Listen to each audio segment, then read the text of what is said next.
السلام علیکم، میں ہوں خالد سعید اور آپ دیکھ رہے ہیں میرا چینل رباط ٹی وی۔ ناظرین کرام، علماء، محدثین اور اسلامی شخصیات کے متعلق رباط ٹی وی کی طرف سے ایک پوری سیریز جاری کی گئی ہے جس کا نام اسلامک ہیرو سیریز رکھا گیا ہے۔ اس میں اسلامی شخصیات کا اجمالی تعارف پیش کیا گیا ہے۔ ان کی ویڈیوز کے لنکس میں نے ڈسکرپشن میں دے دیے ہیں، آپ وہاں سے دیکھ سکتے ہیں۔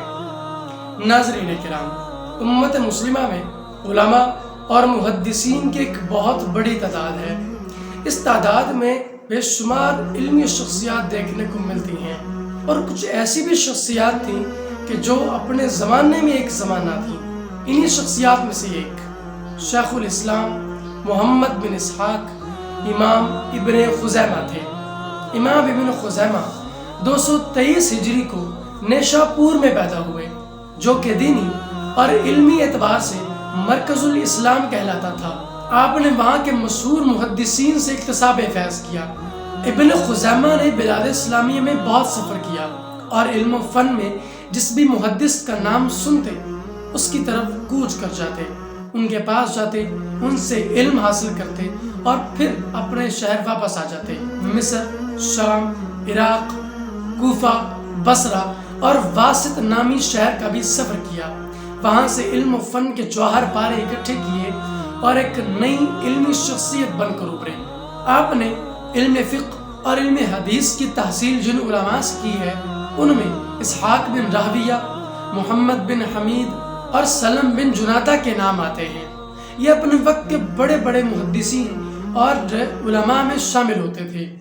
آپ کے بارے میں ابو علی نیشاپوری کہتے ہیں کہ آپ کو حدیث رسول صلی اللہ علیہ وسلم سے اخذ شدہ مسائل اس طرح یاد تھے جس طرح کسی حافظ قرآن کو کوئی سورت یاد ہوتی ہے۔ علامہ ذہبی کہتے ہیں کہ خراسان کے اندر اور نیشاپور میں اگر کسی شخص کو امام الحدیث دیکھنا چاہتے ہو تو وہ ابن خزیمہ ہے۔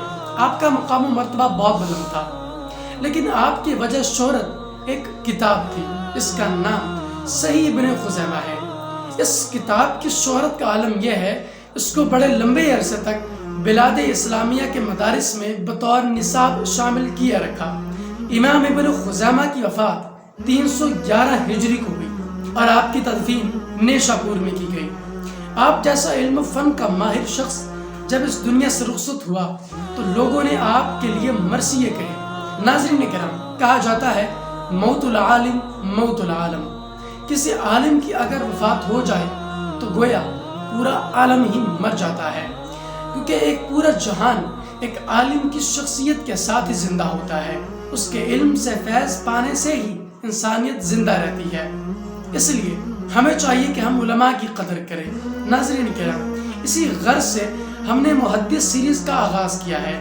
اس کے اندر اسلامی شخصیات کا تعارف پیش کیا ہے، جس کا اجرا رباط ٹی وی کی طرف سے کیا جا چکا ہے۔ آپ سے گزارش ہے کہ ہمارے چینل کو وزٹ کیجیے۔ اس ویڈیو کے بارے میں آپ کی کیا رائے ہے، ہمیں کمنٹ سیکشن میں ضرور بتائیے گا۔